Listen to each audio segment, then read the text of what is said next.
virtual environment is presented as a clinic which examines virtual reality as a historical and cultural phenomenon.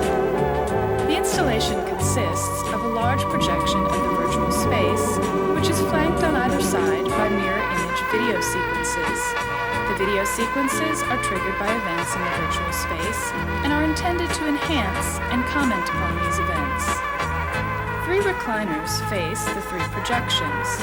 The central recliner is the computer interface. Visitors traverse the clinic by spinning the wheels on either side of their chair.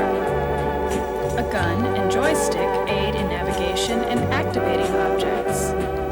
A cyber guide with multiple personas, as well as a variety of other visual and auditory cues, help the visitor through the virtual environment. A visit to the clinic begins in the familiar architecture of a waiting room where the visitor must answer a few questions. From there, prodded by the cyber guide, the visitor proceeds to the exam room where the electronic body and its importance in defining identity is explored. From there, the visitor might be taken to the lab as a blood sample and descend into a centrifuge carousel in an exploration of the current laboratories for virtual reality technology and their ties to sex, violence, and the entertainment industry.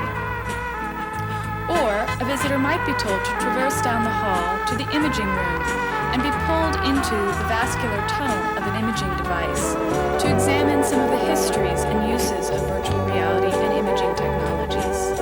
Finally, the doctor's office is a gateway to cyberspace and relationships between information, knowledge, and access in our overloaded culture.